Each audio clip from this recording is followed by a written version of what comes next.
Shalom para todos y vamos a retomar el estudio del mensaje de Yeshua para las 7 Kehilot de Israel.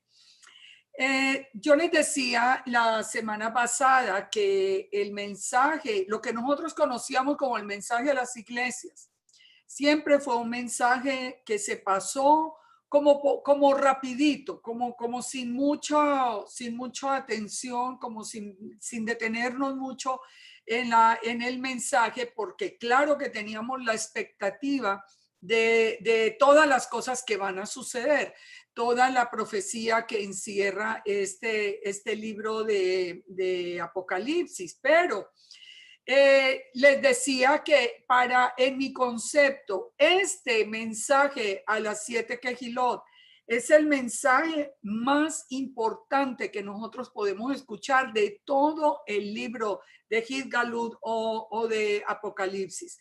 ¿Por qué? Porque este mensaje es el mensaje para la novia y nosotros somos la novia, Israel es la novia. Israel es el pueblo del Eterno y este mensaje es la preparación para la novia.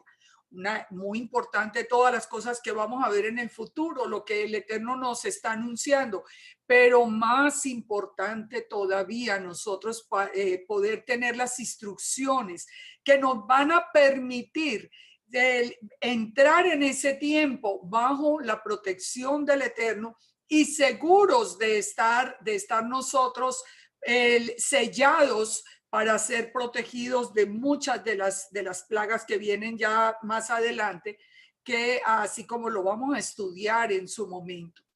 Vamos entonces, continuamos con el estudio de las Kehilot de Israel.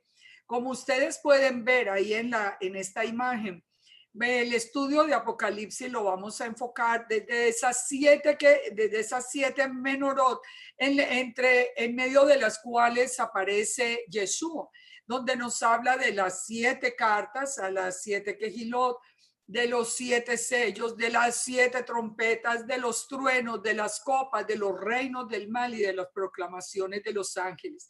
Esto nos resume todo el estudio de Apocalipsis. Por lo tanto, bueno, tenemos muchísimo material de aquí en adelante. Vamos entonces, ya una vez ubicada esta parte de la importancia del mensaje, porque es un mensaje para nosotros. No pensemos cuando estemos escuchando el análisis, no pensemos como que esto es para alguien más por allá, los que estaban en Tiatira. No, situémonos como Kehilot de Israel para recibir el mensaje de aprobación, el mensaje de desaprobación y las promesas, porque esas promesas son para nosotros. Otra cosa que tenemos que cambiar como la manera de acercarnos a este mensaje es cambiar la identidad. Nosotros siempre lo estudiábamos como parte de la iglesia, entonces lo veíamos, el mensaje a las 7 iglesias, como las iglesias cristianas en Pérgamo, en Tiatira, en Éfeso, nosotros lo veíamos como iglesias cristianas. Tenemos que retomar esta revelación que el Eterno nos ha dado de que nosotros somos Israel para que podamos entender el proceso que vamos a ver hoy, porque hoy vamos a ver también un proceso que ya muchos vivimos y muchos de ustedes tal vez no les tocó vivirlo, pero le tocó vivirlo a sus padres o por lo menos a familiares muy cercanos. Y que es un proceso que nos trae, en el proceso que nos trae el Eterno. Vamos y ya me van a entender esas palabras. Entonces dice la palabra, dice mensaje a la Kehilá de Tiatira. Estamos todavía en Apocalipsis 2:18. Habíamos visto siempre que comienza por una descripción de Yeshua, descripción que se hizo en el primer capítulo. Aquí nos resume y nos dice, escribe al ángel de la Kehilá en Tiatira, el Hijo de Dios, el que tiene ojos como llama de fuego y pies semejantes al bronce bruñido, dice esto. Siempre nos va a dar una parte de la descripción de Yeshua. Recuerden que en el primer capítulo, si ustedes no lo han visto, les sugiero que lo vean. En el primer capítulo estudiamos toda esa revelación de Yeshua en su naturaleza divina. ¿Cuál es el mensaje entonces de aprobación? El que está hablando es Yeshua, el Hijo de Dios, el que tiene ojos como llama de fuego y pies semejante al bronce bruñido. Dice esto: mensaje de aprobación para ti, Atira. Yo conozco tus obras y amor y fe, servicio y paciencia, y que tus obras postreras son más que las primeras. Pensemos en nosotros con el proceso como Israel, en ese proceso, en ese caminar que traemos, en esa ruta que traemos hasta llegar ahora a descubrir nuestra identidad israelita. ¿Qué es lo que aprueba el Eterno de esta quejilá de Tiatira? Dice el Eterno: yo conozco tus obras. ¿Eso qué significa? Algo muy importante. Las obras es el resultado de la obediencia a la Torah. Las obras, nuestras obras, son el resultado de la obediencia. Es la Torah aplicada a nuestra vida. Es muy importante hacer énfasis en esto porque nosotros muchas veces nos olvidamos que el Eterno conoce realmente nuestro corazón y nuestro pensamiento. Mire, uno se sorprende con cosas que suceden alrededor, pero muchas veces nosotros mismos cometemos o decimos cosas que no son realidad, pensando como que el Eterno no se va a dar cuenta, como que si la otra persona no se da cuenta, el Eterno no lo hace. Tenemos que recordar esto que es muy importante. El Eterno conoce hasta el más profundo de nuestros pensamientos. Antes de que la palabra llegue a la boca, el Eterno la conoce. Esto nos pone a nosotros frente a una responsabilidad muy grande en nuestra vida, porque la responsabilidad no es solamente con el Eterno. Nuestra responsabilidad es con los que están alrededor, que nos están escuchando con una identidad como israelita, como creyentes en el Elohim de Israel, en el Santo de Israel. Y por lo tanto, nuestra conducta tiene que ser consecuente. Yo no puedo ser una persona abusiva en el medio si yo estoy diciendo al mismo tiempo ser un creyente. En ese caso, ¿qué estoy haciendo? Profanando el nombre del Eterno. Aquí el mensaje de aprobación para esta quejilá es: dice el Eterno, conozco tus obras, es decir, conoce que está en obediencia. ¿Qué más necesitamos fuera de obediencia? Necesitamos amor, amor en todo, amor para enseñar, amor para vivir con las personas alrededor, porque nosotros nos vamos a convertir en eso, en portadores de ese amor del Eterno. La fe, ¿qué es la fe? La emuná, ¿qué es realmente? Es poder creer de verdad y con todo el corazón, no solamente en nuestro Elohim, sino en su palabra. La palabra fe no es simplemente que yo creo que existe. No, no es eso. Es una absoluta certeza y algo en lo que nosotros tenemos que tener fe y la estamos perdiendo, o por lo menos yo veo mucha gente perdiendo, es la fe la fe en la palabra revelada del Eterno. El servicio. Nosotros no estamos en medio del llamado del Eterno y en medio de su pueblo Israel solamente para recibir. Nosotros estamos llamados a servir. Nosotros estamos, ¿en qué puedo servir yo? Yo no sé enseñar, yo no sé esto, yo no sé lo otro. No importa. Si algo podemos hacer, nosotros algo podemos hacer. Estoy absolutamente seguro que todos los que estamos aquí presentes tenemos una habilidad que la tenemos que poner al servicio del Eterno. El servicio nos compromete, el servicio hace que nuestro compromiso con el Eterno tenga sentido. Padre, por lo menos la pregunta: Padre, ¿en qué puedo servir? Tu paciencia. tenemos que tener paciencia. No podemos enseñar sin paciencia. Nosotros tenemos que tener paciencia con el que viene atrás y con lo que vamos a aprender hoy. Ustedes van a ver cuánta paciencia vamos a necesitar con muchas personas alrededor y que tus obras postreras son más que las primeras. Resumamos entonces esta aprobación. ¿Qué conoce el Eterno y qué aprueba de esta novia de Tiatira?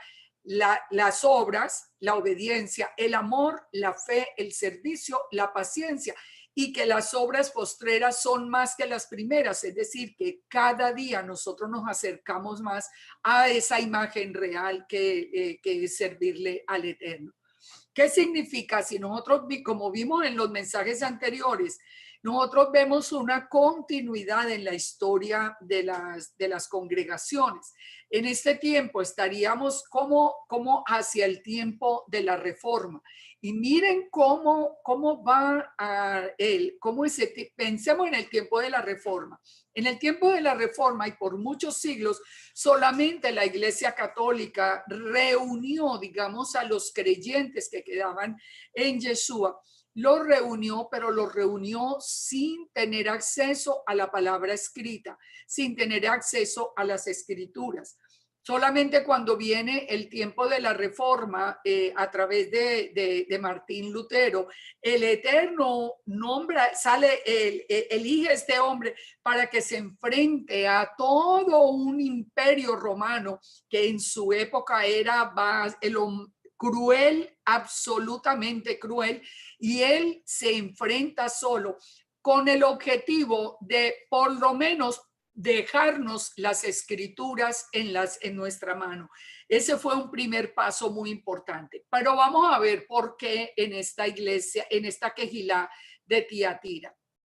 ¿Cuál es la desaprobación que le da Yeshua a este tiempo, digamos, a este tiempo de la reforma, a este tiempo de que ya vamos más o menos, recuerden que avanzamos desde Pérgamo y ahora avanzamos hasta ese tiempo de la formación de la Iglesia Católica hasta que aparece el tiempo de la reforma? La desaprobación tiene mucho sentido, vamos a ver. Tengo unas pocas cosas contra ti, que toleras que esa mujer Jezabel, que se dice profetiza, enseñe y seduzca a mis siervos a fornicar y a comer cosas sacrificadas a los ídolos. Y le he dado tiempo para que se arrepienta, pero no quiere arrepentirse de su fornicación. ¿Qué tiene que ver el tiempo de la reforma, la Iglesia Católica, con esta mujer Jezabel que se dice profetiza? Una de las grandes distorsiones que nosotros conocimos en la iglesia cristiana fue la enseñanza de lo que era el espíritu de Jezabel. Porque el espíritu de Jezabel en la iglesia cristiana, por lo menos en mi experiencia en tantos años en la iglesia, cristiana, fue que ese título de tener el espíritu de Jezabel se le daba primero a las mujeres. Y segundo, no a todas las mujeres, pero a cualquiera a la que ponía problema o a la que preguntaba mucho o a la que hacía resaltar algún defecto de la congregación. Ahí mismo, no, es que tiene el espíritu de Jezabel. Pero eso no tiene absolutamente nada que ver. Ni es aplicable a una mujer o a un hombre, ni es aplicable en ese sentido. Vamos a ver qué quiere decir estas palabras que dice que toleras que esa mujer Jezabel enseña y seduzca a mis siervos a fornicar.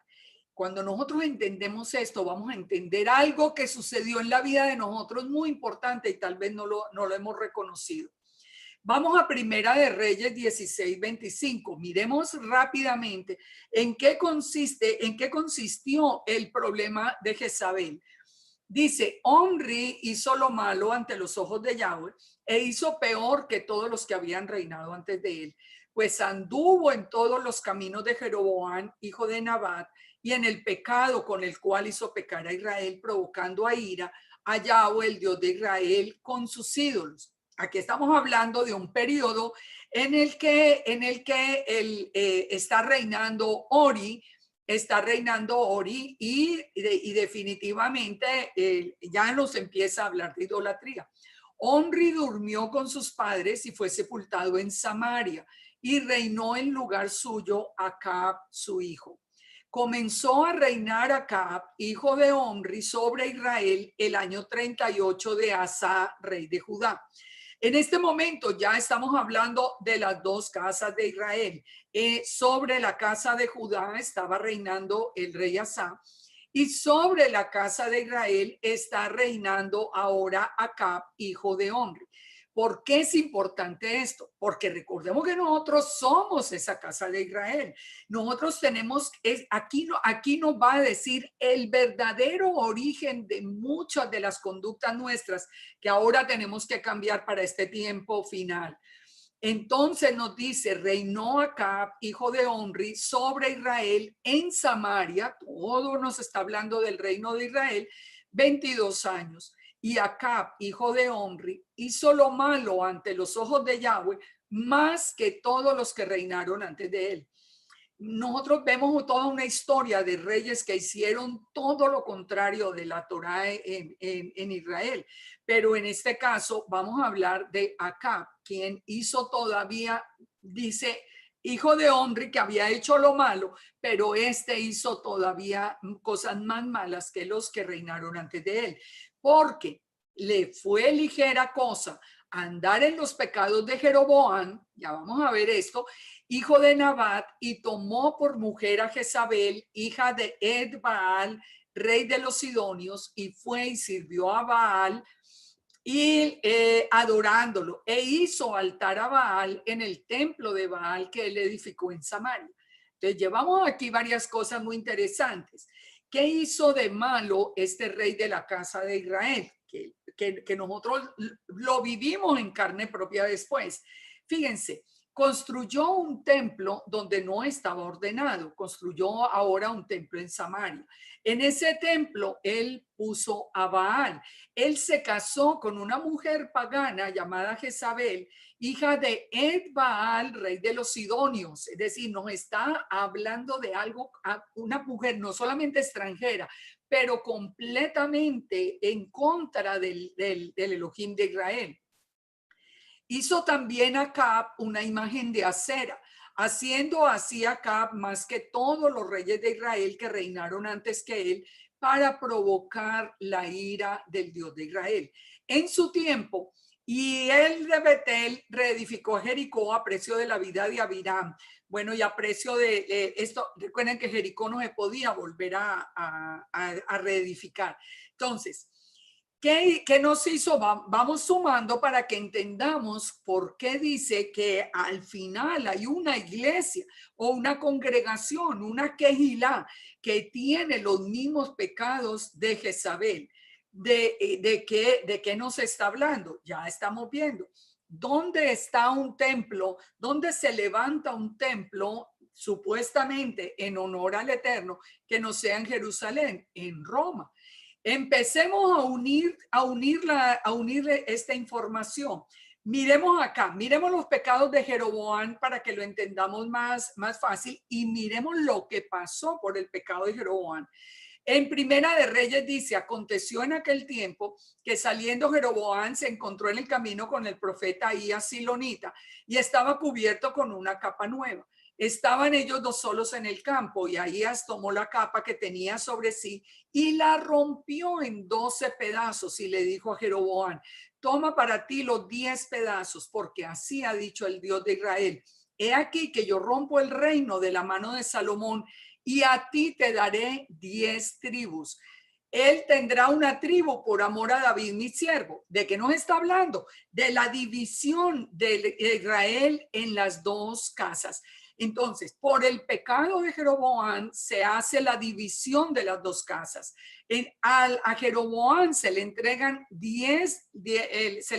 los 10 pedazos de la capa que representan las 10 tribus que forman la casa de Israel. Y le dice, y él tendrá, Salomón tendrá una tribu por amor a David, mi siervo, y por amor a Jerusalén.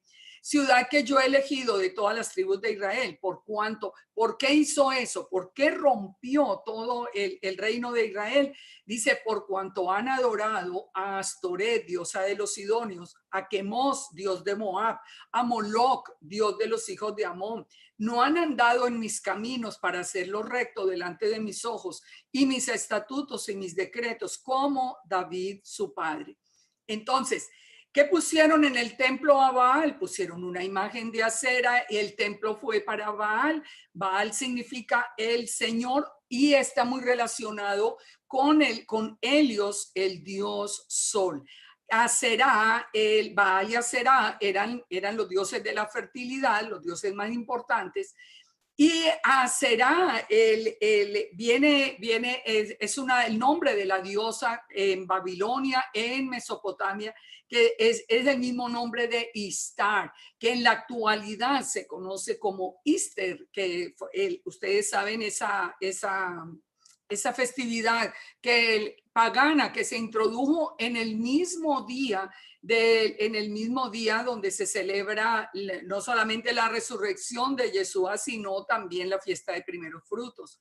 Entonces, esta diosa, ¿cómo era llamada? Era llamada la reina del cielo. ¿Dónde lo encontramos? En Jeremías 44:17. ¿Con quién se enfrentaban Acab y Jezabel? Con Elías.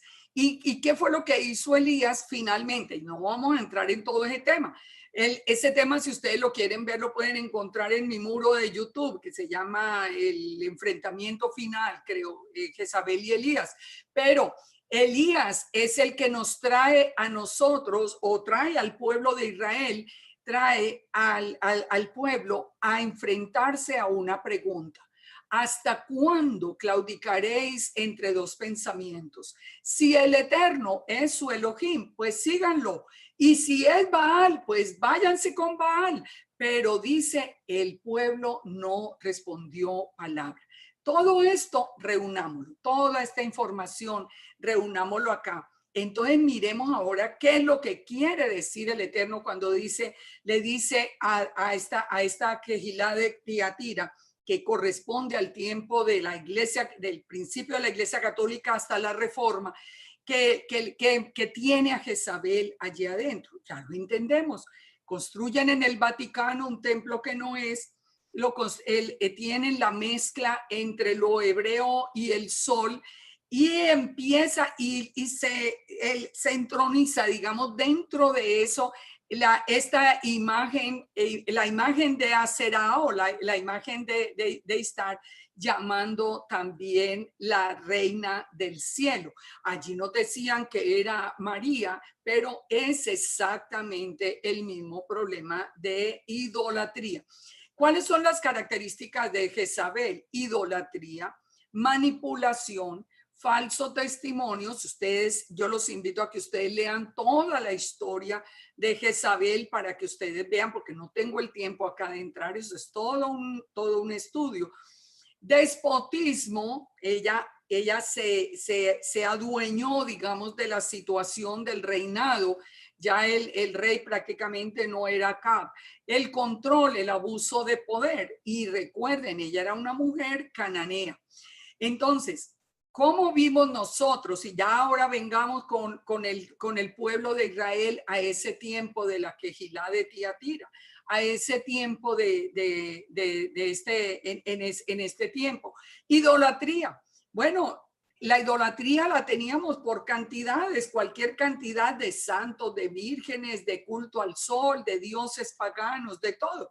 Manipulación. La manipulación, ¿cómo se veía? Bueno, el que no pertenezca a esa iglesia no sería salvo. Ese era un principio que teníamos en la iglesia cristiana y finalmente heredamos en alguna parte en la iglesia católica y lo heredamos. Falso testimonio, despotismo, ¿qué nos trajo la historia? Inquisición, cruzadas, holocausto, el control, la persecución a todo el que se oponga, una persecución que no fue del pasado,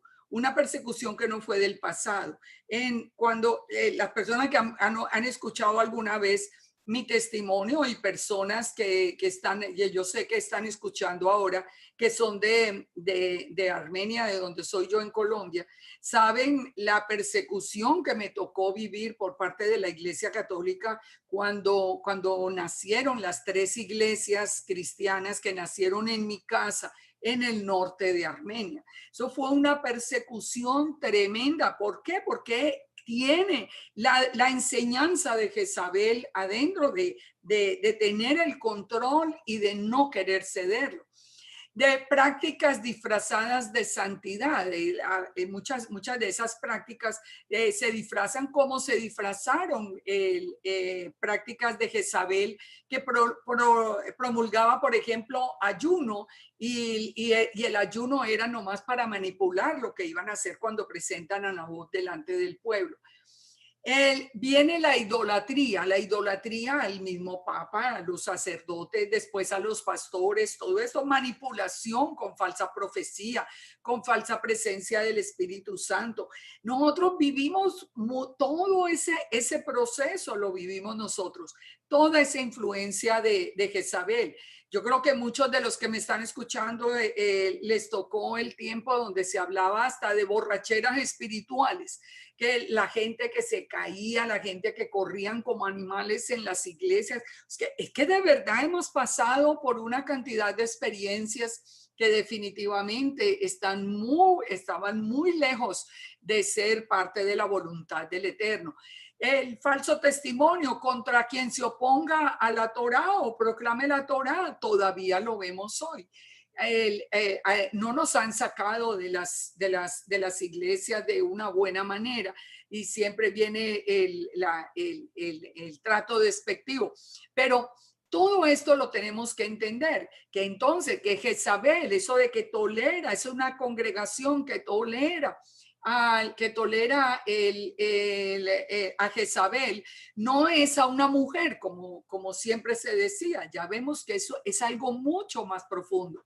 En la iglesia cristiana, ¿qué se metió dentro de la iglesia cristiana? Paganismo, la Navidad en diciembre, el Año Nuevo cuando no era en honor a dioses romanos, el decir que la Torá estaba abolida,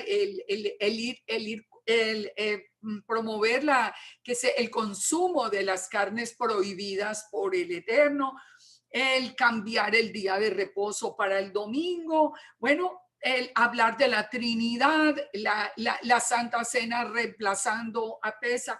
Todo esto es parte de esa enseñanza de Jezabel tolerada dentro de la congregación.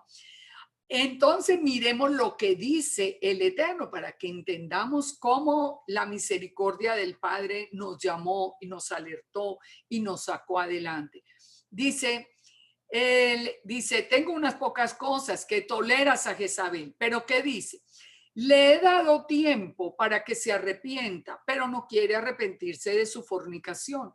Él nos ha dado tiempo de arrepentirnos. Muchos nos arrepentimos, muchos lo vimos y salimos hacia la iglesia cristiana donde dimos un paso adelante, empezamos por lo menos a estudiar las escrituras y aunque todavía quedaba parte de toda esa doctrina de Jezabel, escuchamos después un segundo llamado que nos saca a venir ahora sí a la Torá, a las raíces hebreas, al verdadero día de reposo, al verdadero mensaje del Eterno.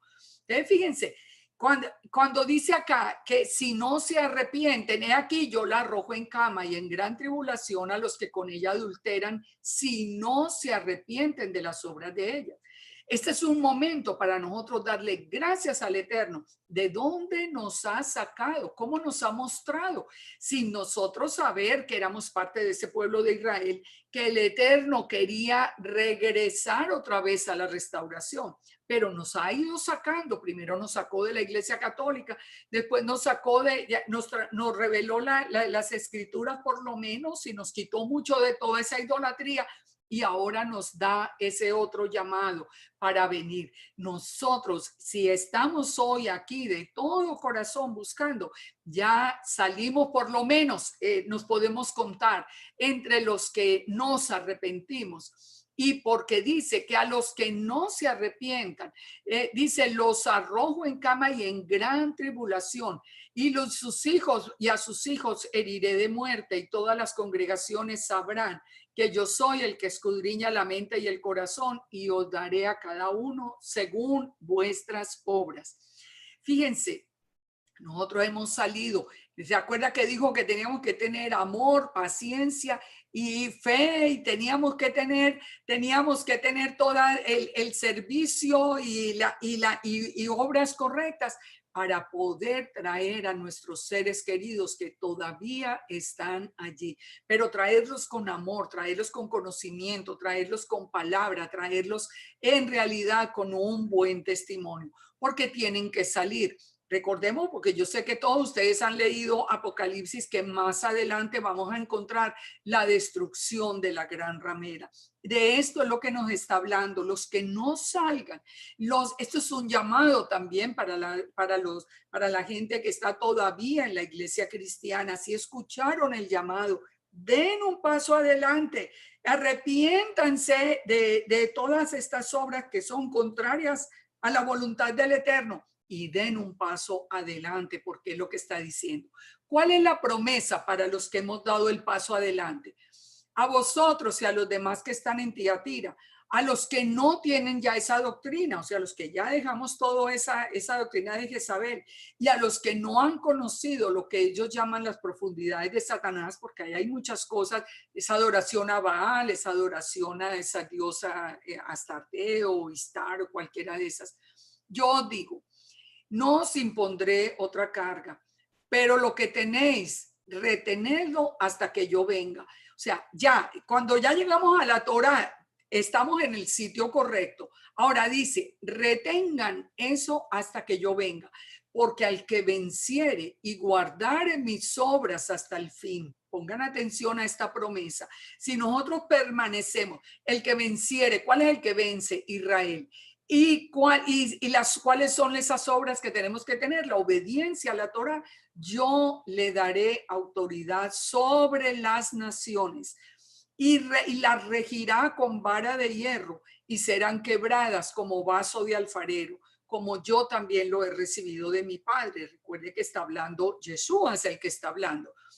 Porque dice que el que permanezca fiel, el que permanezca en obediencia, va a regir con vara de hierro las naciones. El que va a regir con vara de hierro es Yeshua. Pero aquí nos está diciendo que Yeshua va a reinar con ese remanente que permanezca fiel. Entonces dice, le daré autoridad sobre las naciones y le daré la estrella de la mañana. ¿De qué nos está hablando? El Apocalipsis 19:15, que nos dice que es Yeshua el que va a regir con vara de hierro las naciones. De su boca sale una espada aguda para herir a las naciones y la regirá con vara de hierro. Entonces, ¿qué nos dice Yeshua? Yo voy a reinar con ustedes, con el remanente que permanezca fiel. Y él pisa el lagar del vino del furor y de la ira del Dios Todopoderoso. Porque él solo es el que pisa el lagar. Recuerden que eso lo vemos a través del profeta Isaías. Ahora, ¿a qué se refiere la estrella de la mañana? Porque dice que nos dará la estrella de la mañana. Número 24:17 dice, hablando de toda esta profecía de Jacob, dice, lo veré, mas no ahora. Lo miraré, mas no de cerca, es decir, hacia el final de los tiempos. Saldrá estrella de Jacob y se levantará cetro de Israel y herirá las sienes de Moab y destruirá a todos los hijos de Set. Está hablando precisamente de ese tiempo final donde viene Yeshua a hacer juicio a las naciones. El Apocalipsis 22:16 no lo confirma. Yo, Yeshua, he enviado mi ángel para daros testimonio de estas cosas en las Kehilot. Yo soy la raíz y el linaje de David, dice Yeshua, la estrella resplandeciente de la mañana. La estrella de la mañana es Yeshua. Yeshua regirá el mundo con vara de hierro y nosotros, el remanente que permanezca fiel, reinaremos con él durante todo el milenio. Entonces, resumamos todo este mensaje a Tiatira, que somos parte de eso porque de ahí salimos de todo ese mensaje de Jezabel, pero con una advertencia. Ese espíritu de Jezabel, esos dioses, ese Baal y esa Istar y todo esto también está dentro de la casa de Judá y está todavía presente porque la casa de Judá no ha sido restaurada. Ustedes no crean que eso era solamente de lo que viene de la casa de Israel, que fuimos los que entramos por el lado de Roma y de toda esta reforma. Muchas personas que llegan hoy a la restauración se embelezan tanto con Judá que no establecen un parámetro para poder ver ¿en qué podemos aprender de Judá? Tenemos mucho que aprender de ellos, pero ¿qué no podemos aprender de ellos? Porque ellos están muy contaminados con Babilonia. Recordemos, la casa de Israel venía contaminada con Roma, la casa de Judá viene contaminada con Babilonia. Bueno, tenemos todas esas prácticas de Kabbalah, tenemos todas esas prácticas, inclusive de otros dioses, así de claro, porque sabemos que el Dios del Kabbalah no es el mismo Elohim de la Torah. Así que tenemos que, si nosotros queremos ser parte de este remanente que va a reinar con Yeshua, tenemos que permanecer con Yeshua en la palabra, porque ¿qué es lo que va a ver el Eterno? Nuestras obras. Vamos entonces en el capítulo 3 al mensaje de la Kehilá en Sardis. Sardis, ¿qué quiere decir? Es un remanente. O sea, la palabra de Sardis viene de todo ese, ya del remanente. La descripción de Yeshua, ¿cuál es? Él escribe al ángel de la Kehilá en Sardis y dice, el que tiene los 7 espíritus de Elohim y las 7 estrellas dice esto. Sabemos que el que tiene los 7 espíritus del Eterno es Yeshua. Esto está anunciado a través de Isaías, que tendría sobre Yeshua reposaría el espíritu de Yahweh, de sabiduría, inteligencia, de consejo, de poder, de conocimiento y de temor de Yahweh. Él es el que tiene los 7 espíritus. ¿Por qué los tiene? Porque el Eterno le dio toda autoridad en los cielos y en la tierra. Ellos son un ejat. Recuerden que Yeshua es la imagen visible de Elohim. Por lo tanto, él está hablando. Pero ¿cuál es la aprobación para esta Kehilá de Sardis? Dice, yo conozco tus obras, de nuevo. O sea, yo sé hasta qué punto es tu obediencia o tu desobediencia. Pero aquí le va a decir algo muy interesante. Tú tienes nombre de que vives y estás muerto. Oiga un momentico. Esto es muy interesante porque le está diciendo, conozco tus obras. Pareciera, todo el mundo te ve como que vives, pero la realidad es que estás muerto. ¿A qué se refiere? Miremos Levítico 18:5. Por tanto, guardaréis mis estatutos y mis ordenanzas, las cuales haciendo el hombre vivirá en ellos. Yo, Yahweh. ¿Qué quiere decir? Que el Eterno le está diciendo a Sardis, a ese remanente final, oiga, ustedes están diciendo que están guardando mi Torah, pero saben una cosa, ustedes no la están guardando de una manera correcta. Ustedes de verdad no la están guardando. Ustedes tienen la apariencia. Muchas personas tienen los tzitzit por aquí bien largos y le ponen el talit bien vistoso y bien bonito. Pero la realidad es que su vida está muy lejos de ser la obediencia al Eterno. Entonces, ¿qué dice? Sé vigilante. Le advierte, sé vigilante. Afirma las cosas que están para morir, porque no he hallado tus obras perfectas delante del Eterno.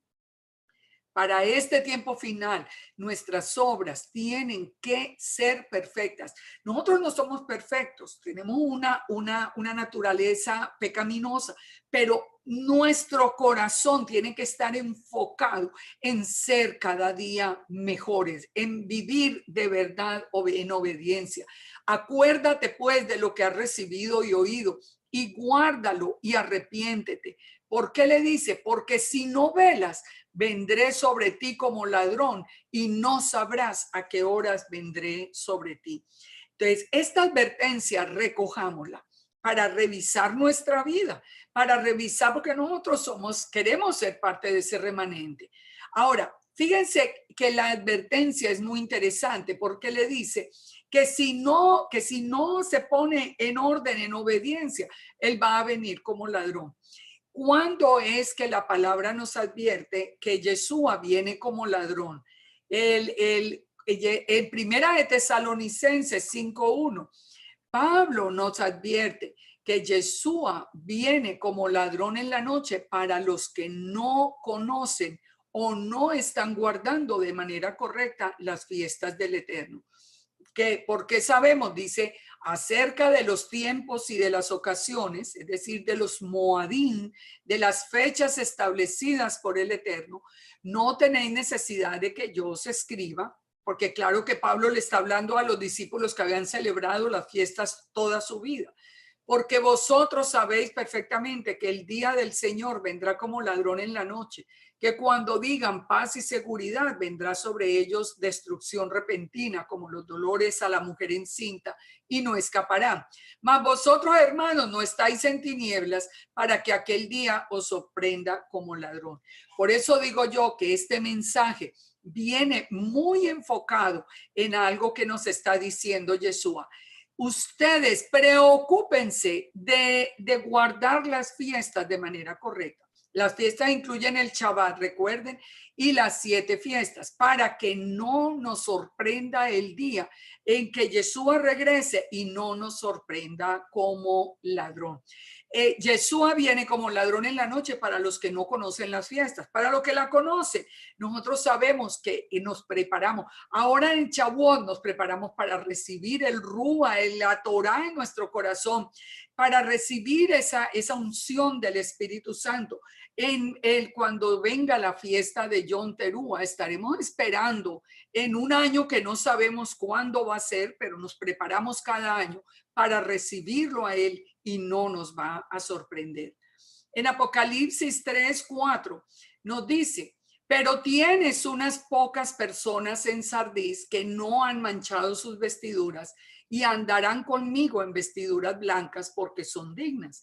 ¿Quiénes son estos? Son los que han permanecido en obediencia, los que no han bajado la guardia con las fiestas del Eterno. Y dice, y al que venciere, esta es la promesa, al que venciere, el que permanezca, será vestido de vestiduras blancas y no borraré su nombre del libro de la vida y confesaré su nombre delante de mi Padre y delante de los ángeles. 2 cosas muy importantes. Primero, nosotros habíamos aprendido, yo no sé por qué, por lo menos yo había aprendido eso en la iglesia, que una vez que nosotros teníamos ese encuentro con Yeshua, nuestro nombre quedaba escrito en el libro de la vida y ya nunca más se borraba. No, sí se borra. El mismo Moisés le decía al Eterno, pues bórrame del libro de la vida. Y aquí nos está diciendo, solamente el que permanezca en obediencia, él será vestido de vestiduras blancas. Las vestiduras blancas, recuerde, el lino fino, son las acciones justas. Y no borraré el nombre del libro de la vida. Si nosotros entramos por otro camino diferente y bajamos la guardia y nos vamos de la obediencia, nuestro nombre es borrado. Y dice, confesaré su nombre delante de mi Padre y delante de los ángeles. ¿Por qué es importante y por qué delante del Padre y de los ángeles? Mateo 10:32 dice, cualquiera que me confiese delante de los hombres, yo le confesaré delante de mi Padre. En Lucas 12:8 dice, os digo que el que me confesare delante de los hombres, el Hijo del Hombre lo confesará delante de los ángeles. Nos dice también lo contrario, el que me niegue delante de los hombres, yo también lo negaré delante de mi Padre. Y el que me negare delante de los hombres será negado delante de los ángeles. ¿Por qué delante del Padre y por qué delante de los ángeles?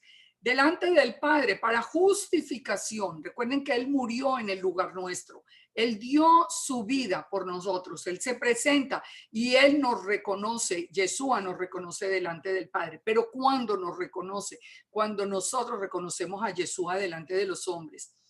Fíjense, tal vez yo insisto mucho en esto, pero lo insisto porque para mí es absolutamente claro y hoy lo estamos viendo todavía más claro. Yeshua Yeshua dice, si nosotros lo negamos delante de los hombres, Él nos niega delante del Padre. Es que es así. ¿Qué está pasando hoy cuando nosotros vemos cantidades de congregaciones? Por lo menos aquí en la Florida yo tengo una cantidad de congregaciones muy cerca de acá de mi casa, que han negado a Yeshua, que hoy están diciendo que Yeshua es un hombre cualquiera. Cuando usted niega a Yeshua delante de los hombres, el Eterno, Yeshua lo ha negado delante del Padre. ¿Y por qué delante de los ángeles? Porque los que van a recoger el remanente final son los ángeles. Recuerden que Yeshua viene hasta las nubes y mete la hoz en la tierra, separa el trigo de la cizaña y los ángeles recogen ese remanente final. Si usted niega a Yeshua ahora en este tiempo delante de los hombres, Él lo va a negar delante de los ángeles. Usted no va a ser parte de ese remanente, ni va a estar justificado delante del Eterno. Muchos no lo niegan del todo, pero hoy se nos ha venido vendiendo una idea muy peligrosa en estos tiempos finales, y es la idea de que no, es la Torá, y como que hablar de Yeshua, ya eso suena como muy cristiano. Lo vemos, no lo dicen, lo repiten, ya muchos se sienten incómodos hablando de Yeshua. Congregaciones donde se ha prohibido hablar de Yeshua. Bueno, pero hoy tenemos que aterrizar en este mensaje a la novia para que nosotros entendamos que en la medida en que nosotros proclamemos el nombre de Yeshua delante de los hombres, Yeshua mismo lo proclamará delante del Padre y delante de los ángeles. Vamos adelante porque ahorita vamos a entender algo también relacionado con esto. En el mensaje a Filadelfia. ¿Qué nos dice en el mensaje a la quejilá de Filadelfia? Dice, esto dice el santo, el verdadero, el que tiene la llave de David, el que abre y ninguno cierra, y cierra y ninguno abre. ¿Qué quiere decir esto? ¿Qué quiere decir? Bueno, sabemos del santo, el verdadero, estos son descripciones de Yeshua. ¿A qué se refiere cuando dice el que tiene la llave de David? El que abre y ninguno cierra, y cierra y ninguno abre.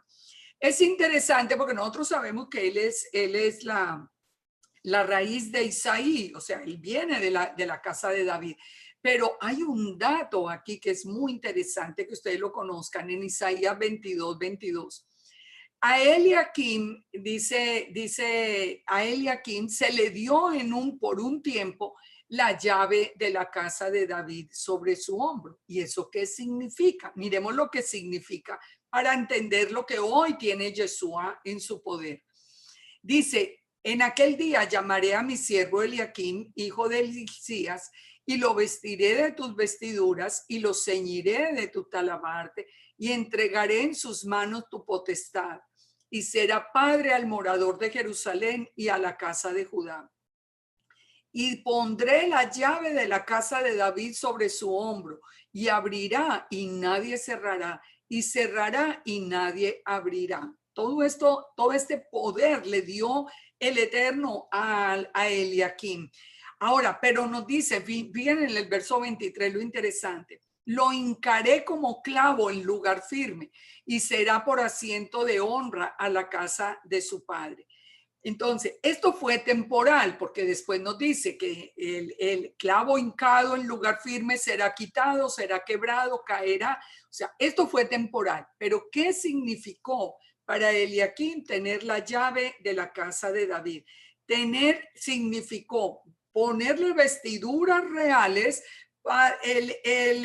darle, poner en sus manos todo el poder, así como el Eterno después le entrega a Yeshua todo ese poder, ya lo sabemos por la visión de Daniel, y ser el padre a todos los moradores de Jerusalén.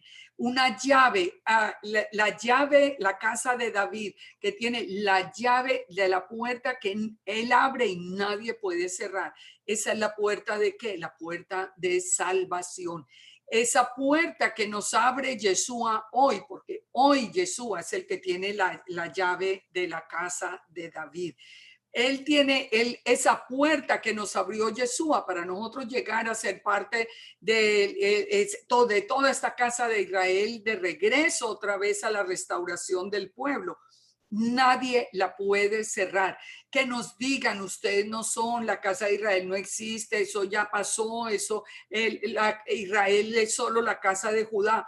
Olvídense, la palabra es absolutamente clara. Yeshua vino a buscar las ovejas perdidas de la casa de Israel y él nos abrió una puerta con su propia sangre, una puerta que nadie puede cerrar. Y dice, lo hincaré como clavo en lugar firme. Esas son palabras que de verdad las vemos muy relacionadas con Yeshua, pero ya entendemos qué es lo que significa el que abre y ninguno cierra, y cierra y ninguno abre. Si Yeshua cierra la puerta, si Yeshua lo niega a usted delante del Padre o delante de los ángeles, olvídese que no hay nada que hacer. ¿De qué estamos hablando entonces? Que Yeshua tiene la autoridad sobre Israel en todo este tiempo final. Por algo Yeshua es el que viene a reinar. Él es el que viene a hacer juicio. Y sigamos y verá cómo lo dice. Verso 8. Yo conozco tus obras, le dice entonces a Filadelfia. Yo conozco tus obras. He aquí que he puesto delante de ti una puerta abierta, la cual nadie puede cerrar, dice Yeshua. Porque aunque tienes poca fuerza, has guardado mi palabra y no has negado mi nombre. Miren, esto que está pasando con Yeshua es grave. Ustedes, de verdad que yo entiendo cuando hay personas que me dicen, pero es que usted no se cansa de decirlo. Yo digo, yo no me canso de decirlo porque lo van a ver el día, como dicen, hay un dicho que dice que el día de la quema se verá el humo. Van a ver qué va a pasar con todas estas personas que hoy no quieren hablar de Yeshua, que volvieron a Yeshua un hombre cualquiera, que volvieron a Yeshua, aunque se diga que es divino, un mensajero común y corriente, como el de Roma, como el de Egipto, uno cualquiera. Todo esto que se ha perdido esta grandeza de ser Yeshua, la imagen visible de Elohim. Cuando empiezan a negar quién es Yeshua, su identidad, su grandeza, el poder que le ha sido dado, dice acá muy claro, dice que solo a los que guarden la palabra y no nieguen el nombre, la puerta permanecerá abierta. ¿Por qué dice que aunque tiene poca fuerza? Estamos hablando de la casa de David y recordemos que David era cuando se iba a elegir el sucesor de Saúl. Al único que no llevaron fue a David porque les parecía que era el menor, el del pastor de ovejas, y lo menospreciaron. Digamos que Isaí lo menospreció inicialmente para llevarlo. ¿Qué dice la palabra? Nos dice que el Eterno le dijo a Samuel, no mire su parecer ni a lo grande de su estatura, porque yo lo desecho, porque el Eterno no mira lo que mira el hombre mira lo que está delante de sus ojos, pero el Eterno mira el corazón de cada uno de nosotros. Podemos parecer muy pequeños, podemos parecer que no somos nada, no tenemos ninguna importancia dentro del pueblo de Israel. No importa, tenemos poca fuerza, pero si hemos guardado la palabra, si hemos guardado la Torá y no hemos negado a Yeshua, el Eterno nos mirará y esa puerta permanecerá abierta. ¿Cuál es la exhortación? yo entrego de la sinagoga de Satanás, recuerda que vimos la semana pasada, a los que dicen ser judíos y no lo son. Recordemos, lo vimos la semana pasada, no quiero volver a entrar en el tema, pero quiero solamente recordarle, esto no es un juego. Esto no es un juego. Esas personas cristianas que salieron del cristianismo y que mediante cualquier cosa hoy se proclaman judíos y no sé qué, y no lo son, eran parte de la casa de Israel, sino mienten, están mintiendo.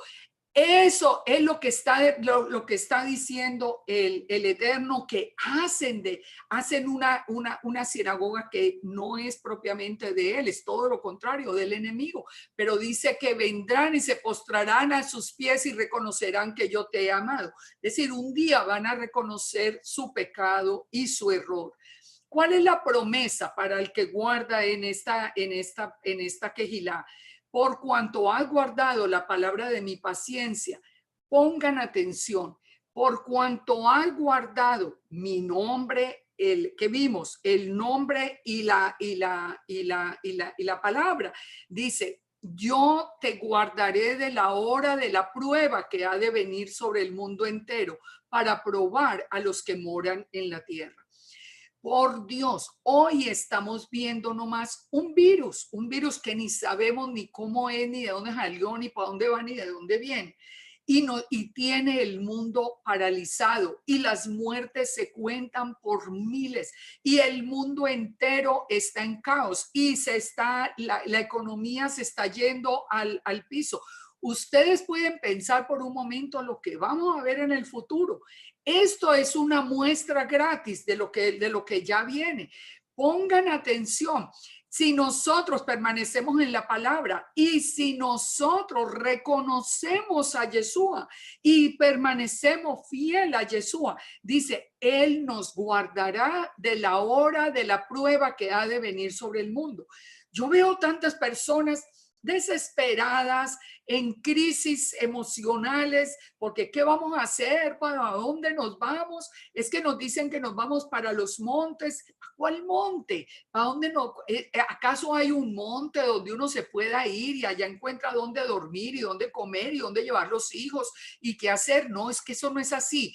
Nosotros tenemos que tratar de entender a través de la palabra quién es el que verdaderamente nos va a guardar de la hora de la prueba. Y Yeshua lo dice muy claro y él tiene una palabra segura.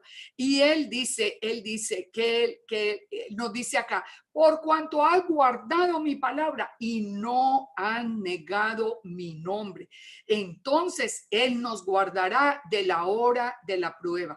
Queremos estar bajo la protección del Eterno. Bueno, permanezcamos en la palabra y no podemos dejar de llevar el testimonio de Yeshua a las naciones, porque dice en el verso 11, he aquí que vengo pronto. Yo creo que ese pronto ahora sí es una realidad. Retén lo que tienes para que ninguno tome tu corona. Al que venciere, al que permanezca, no importa lo que nos digan, ¿eso qué importa? Al que venciere, le haré columna en el templo de mi Dios, nunca más saldrá de allí. Escribiré en él el nombre de Elohim, el nombre de la ciudad del Eterno, la nueva Jerusalén, la que desciende del cielo, y mi nombre nuevo. El que tiene oído, que escuche lo que el Espíritu dice a las quejilot. Al que venciere nos hará columnas del templo. Fíjense, todas estas promesas vienen, ¿por qué? Vienen por obediencia y por guardar el nombre de Yeshua. Finalmente, la quejilá de la Odisea. ¿Cuál es la descripción de Yeshua? Escribe al ángel de la quejilá en la Odisea y dice, he aquí el amén, el testigo fiel y verdadero, el principio de la creación del Eterno. ¿Quién es el principio de la creación? La luz del primer día, que es Yeshua. Dice esto, ¿cuál aprobación hay? Y la Odisea ya es la quejilá de este tiempo. ¿Qué aprobación hay? Ninguna. En cambio, miren la desaprobación que hay. Yo conozco tus obras, que no eres ni frío ni caliente. Que él quisiera que fueras frío o caliente, pero por cuanto eres tibio y no frío ni caliente, te vomitaré de mi boca. Porque tú dices, soy rico, me he enriquecido, de ninguna cosa tengo necesidad, pero no sabes que eres desventurado, miserable, pobre, ciego y desnudo. Una exhortación y una desaprobación impresionante para este tiempo, que no es ni frío ni caliente. Nosotros diríamos, bueno, pero nosotros dimos el paso, estamos en la Torá, estamos guardando acá. ¿Qué está pasando con el Eterno? ¿Qué está pasando con la palabra del Eterno? ¿Y qué está pasando con Yeshua? Hoy se cree y se confía más en los mandamientos de los hombres que en los mandamientos del Eterno, en la palabra, en el Talmud que en la Torá. Ah, no, lo que diga el Talmud está por encima de la Torá, olvídese que así es. Lo que dijeron los sabios por encima de lo que dice el Eterno. Hablar de Yeshua, como les digo, se volvió un problema. Hace poco escuchaba yo a una persona en una predicación diciendo, bueno, como una persona, sé que estaba hablando por el tema, que si lleva 20 años y no ha podido salir de hablar de Yeshua, pues eso es un caso grave. No, yo llevo 20 años y no voy a salir de hablar de Yeshua porque yo entiendo quién es Yeshua, es el que viene a reinar y yo quiero reinar con él. Así que fíjense, no dice, no eran fríos ni calientes, le dan gusto a este, le dan gusto al que habla cualquier cosa o al que nunca menciona a Yeshua.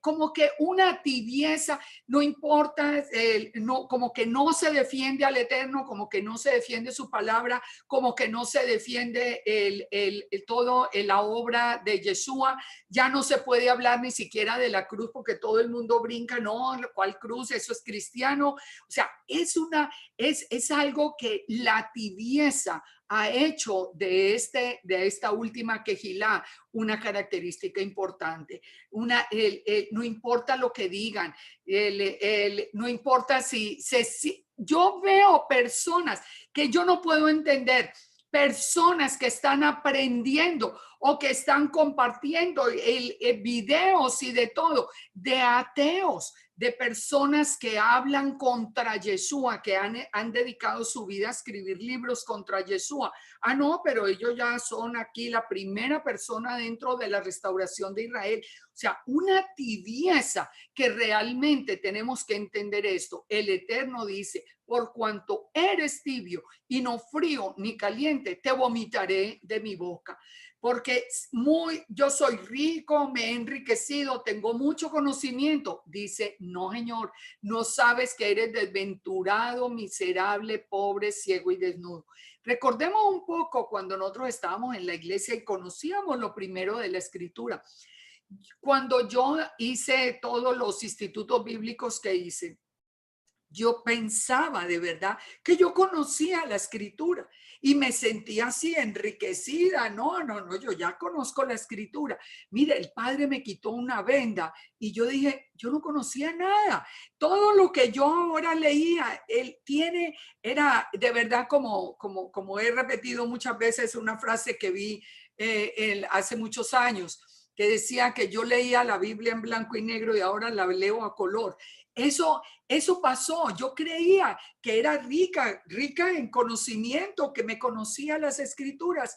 Mentira, el padre me quitó la venda y me di cuenta que yo no había entendido ni una décima parte de lo que era la palabra. Esto es lo que nos está diciendo hoy. Si nosotros no venimos a las escrituras a aprenderlas, y si no las creemos, y si no las defendemos, y si no ponemos el fundamento realmente en la Torá, somos desventurados, miserables, pobres, ciegos y desnudos. Por eso dice, te aconsejo que de mí compres oro refinado en fuego para que seas rico. Ya vamos a ver qué significa el oro. Vestiduras blancas para vestirse, para que no se descubra la vergüenza de tu desnudez. Y unge tus ojos con colirio para que veas. Yo reprendo y castigo a los que amo. Sé pues celoso y arrepiéntete. ¿De qué se trata esto que le está diciendo, que nos está ofreciendo el Eterno? ¿Cuál es ese consejo? ¿Qué es comprar oro? El oro, el oro, esto ya lo vimos, el oro nos está hablando de la fe.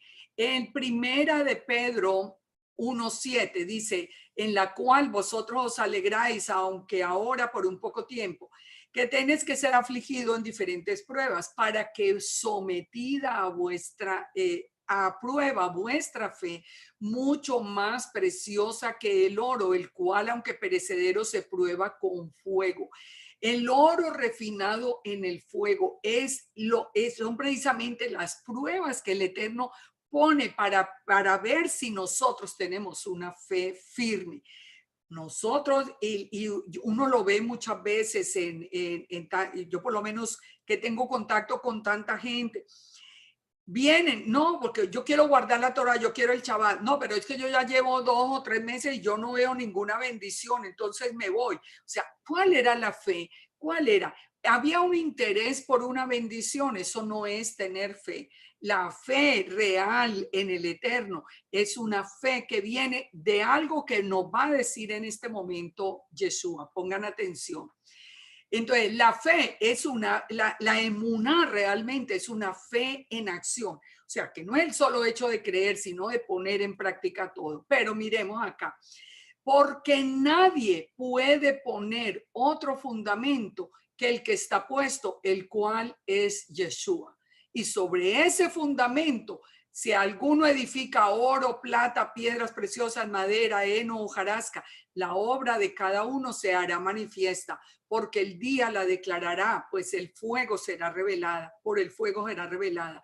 Y la obra de cada uno, cual sea, el fuego la probará.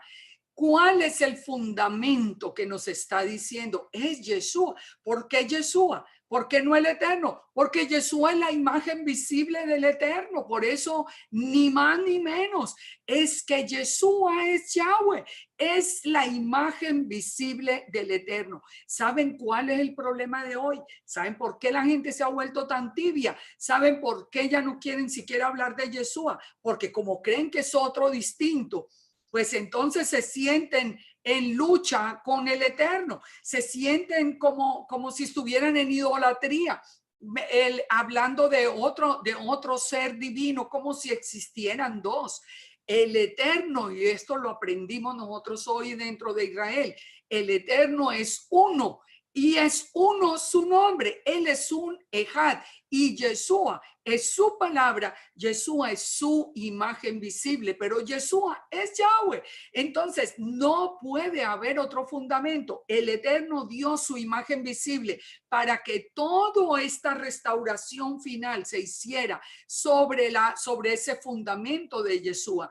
Ahora, Él es el que viene, Él es el que viene a hacer juicio, Él es el que viene a todo. Así que Él es el fundamento.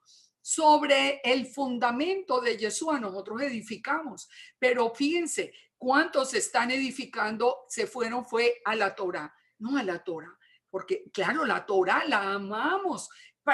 Una revelación igual a eso increíble, pero es que Yeshua es la Torah viviente.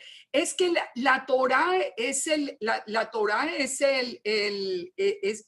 toda la constitución de Israel, pero es que nosotros creemos en un Elohim vivo, no solamente en un libro. En ese libro está escrito el corazón de ese ser vivo.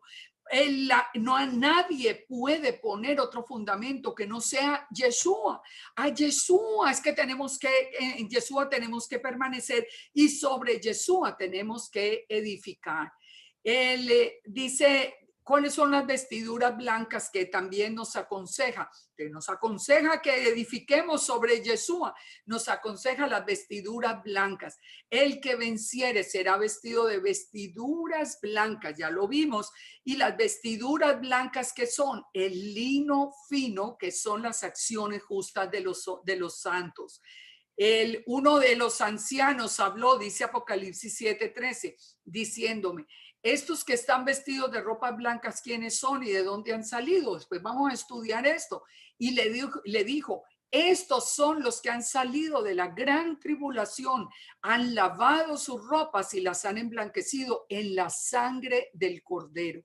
¿Qué es lo que pone blanca nuestra vestidura? La sangre del Cordero, la misma que hoy se niega. Hasta hoy tampoco ya se puede nombrar la sangre, ¿no? Porque la sangre, eso era un pagano, porque eso era de los... No, la sangre derramada por Yeshua, nos dice acá, es la que lava nuestros vestidos, nuestras vestiduras se han emblanquecido en la sangre del Cordero, porque Él llevó el pecado nuestro.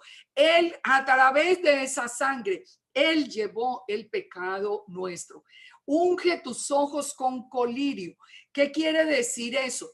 El Eterno nos dice que cuando nosotros podemos escoger entre bendición y maldición, ¿cuál es una de las maldiciones que vienen en Deuteronomio 28?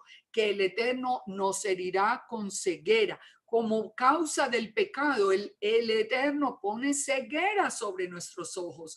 En Zacarías 12:4, al final, cuando el Eterno está defendiendo a Judá, que dice, heriré con pánico a todo caballo, con locura al jinete, pero sobre la casa de Judá abriré mis ojos y a todo caballo de los pueblos heriré con ceguera. Ese es un poder, como todo el poder que tiene el Eterno.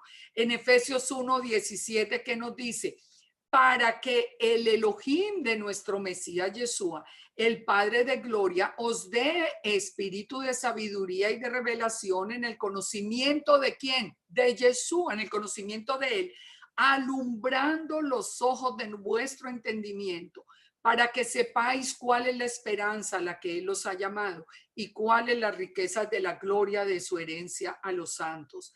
Nosotros necesitamos pedirle al Eterno que nos ponga ese colirio en los ojos para que veamos qué, para que veamos su palabra, para que sepamos la esperanza a la que nos ha llamado, para que sepamos las promesas que tenemos y no las perdamos simplemente por seguir hombres y por llenarnos de un conocimiento vano que de nada nos va a servir en la hora de la prueba.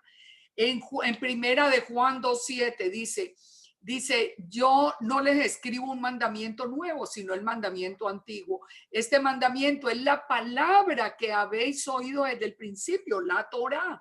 Sin embargo, os escribo un mandamiento nuevo que es verdadero en él y en vosotros, porque las tinieblas van pasando y la luz verdadera ya alumbra. Nosotros tenemos que pedir ese colirio. Entonces, pidamos esas vestiduras blancas a través de la sangre de Yeshua. Pidamos esa fe verdadera para poder edificar con oro sobre Yeshua, para poder entender este tiempo y ser guardados por él. ¿Cuál es el secreto? Con este ya terminamos. El secreto nos lo dice Yeshua y ese secreto lo probamos muchos de los que estamos aquí presentes. Cuando dice Yeshua, he aquí yo estoy a la puerta y llamo. Si alguno oye mi voz y abre la puerta, yo entraré a él y cenaré con él y él conmigo. Estas palabras, que eran las palabras con las que en la iglesia cristiana se nos hacía la invitación para tener ese encuentro con Yeshua que nunca habíamos tenido en la iglesia católica, que en la iglesia católica creíamos que Jesús existía, pero punto. Solo en la iglesia cristiana, estas palabras de Apocalipsis 3:20 se hicieron una realidad. Y yo les digo una cosa, las personas que de verdad hicimos de todo corazón, y yo sé que muchos aquí podrían dar ese testimonio, los que de verdad le dijimos ese día a Yeshua, aunque lo llamáramos Jesús en aquel entonces, pero los que le dijimos ese día, tú estás llamando a mi puerta, mira, te abro la puerta de mi corazón, ven y entra en mi vida y cámbiala, cambia mi vida como tú quieras.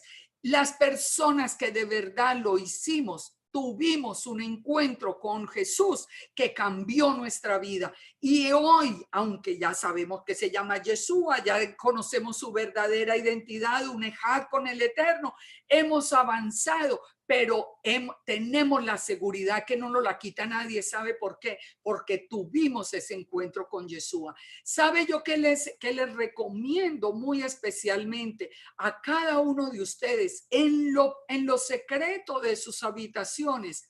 Hagan esta oración si ustedes nunca tuvieron en realidad un encuentro con Yeshua. Si usted no siente que Yeshua es fuerte en su vida, que de verdad ha tenido ese encuentro con él, haga esta oración. Él está llamando a la puerta. Abra la puerta y invítelo. Él cenará con él dice, yo entraré a él, cenaré con él y él conmigo. ¿De qué nos habla esa cena? Esa cena nos habla de esa aceptación del novio con la novia. Nos habla de Pesach, de la cena, de venir, de compartir ese pan, ese vino, de compartir esa entrada al pueblo de Israel. Ya esto no se hace, a nadie le decimos, a nadie le hacemos esa invitación de que reciba, de que invite a Yeshua a entrar en su vida, pero saben, no, y si se hiciera, ay, no, eso es cristiano. ¿Saben una cosa? No importa si a usted le parece cristiano o no, haga el ensayo de todo corazón, pídale a Yeshua que entre en su vida, que cambie su mente, su corazón, que la transforma, que cenen juntos, que vengan a compartir realmente, que él venga a hacer ese cambio en su vida para que usted vea su vida completamente transformada y su vida llena de fortaleza y de fe y de seguridad sin importar lo que digan. Entonces termina diciendo, yo reprendo y castigo a los que amo. Sé pues celoso y arrepiéntete. Fíjese, empieza por arrepentirse. Estoy a la puerta y llamo. Lo que acabamos de ver, recíbanlo para que ustedes vean cómo cambia la vida. Y al que venciere esta promesa, le daré que se siente conmigo en mi trono, así como yo he vencido. ¿En cuál trono? En el milenio, ya lo vimos anteriormente, es a reinar con él, así como yo he vencido y me he sentado con mi Padre en su trono. El que tiene oído, oiga lo que el Espíritu dice a las iglesias. Entonces, resumamos así en dos palabritas. ¿Cuál fue la queja de Éfeso principal? Que dejó el primer amor. ¿Cuál era el primer amor? Yeshua. ¿Cuál es la exhortación? Arrepentimiento. Y le promete el árbol de la vida. ¿Dónde está? En la Nueva Jerusalén. En Esmirna nos habla de la iglesia de la sinagoga de Satanás, pero ¿qué promete a los que permanecen fieles? La corona de vida y parte en la primera resurrección. Que si nosotros no nos toca ver el regreso de Yeshua, vendremos con él en la primera resurrección. En Pérgamo dice, a los que no lo han negado, a los que no lo han negado, les da la promesa de recibir el maná escondido, una piedra blanca con un nombre nuevo. Y son todas esas promesas las que nosotros tenemos que recordar. Pero ¿a quiénes? A quienes no han negado a Yeshua. En Tiatira, él le está hablando, recuerden todo lo de Jezabel, pero lo llama arrepentimiento y al que venciere le promete autoridad sobre las naciones.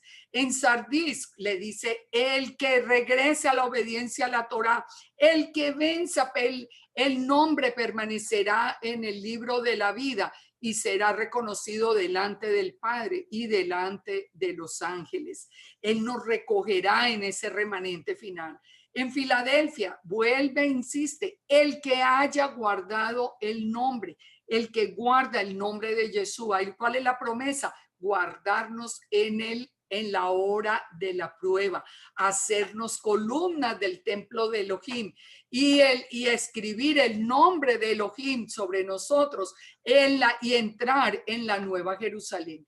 Y por último, en la Odisea, que esa tibia y ciega, dice, en la exhortación para recibir a Yeshua en su vida y reinar con él. ¿Cuál es la conclusión de todo este mensaje de Yeshua para las congregaciones de Israel? desde ese tiempo hasta el final, ¿en qué lo podemos resumir? En edificar sobre el único fundamento que tenemos hoy, que es Yeshua. Yeshua es el punto central. Yeshua, la imagen visible de Elohim. Solo por él se llega al Padre. Los invito para que la próxima semana continuemos todo este estudio, pero los invito también a que reflexionemos en qué punto en cada uno de ustedes está Yeshua. ¿Qué tan importante o qué tanta importancia ha perdido Yeshua dentro de su vida? Y espero que a este momento, cuando terminamos de ver las 7 Kehilot, usted se vea en ese análisis que va a hacer, pueda darse cuenta de algo. El Eterno nos está llamando a regresar al verdadero fundamento, al que dio la vida por nosotros, a poner nuestras vestimentas blancas en la sangre derramada por Yeshua. No importa qué le digan, no importa si se burlan, si lo menosprecian. Piense por un momento en que nosotros tenemos una palabra fiel y verdadera. Y eso es lo que nos está diciendo la palabra. Y Yeshua es el que viene a reinar. Y Yeshua es el que viene a hacer juicio. Y Yeshua, lo vamos a ver en los capítulos que siguen, es el punto central definitivamente, porque una vez que ponga los pies en el Monte de los Olivos, vuelve a ser uno con el Todopoderoso. Así que esto, lo que estamos haciendo es tener al Todopoderoso en nuestro corazón. Que el Eterno nos bendiga, nos guarde, que nos permita llegar hasta el próximo lunes con los siguientes capítulos. Ustedes saben que vienen capítulos que son muy interesantes y yo espero poderlos compartir con ustedes. Les agradezco su compañía, su atención y que el Eterno nos siga revelando y sobre todo que nos confronte, porque esta es la hora de ponernos en orden bajo las alas del Todopoderoso para que Yeshua nos guarde en la hora de la prueba.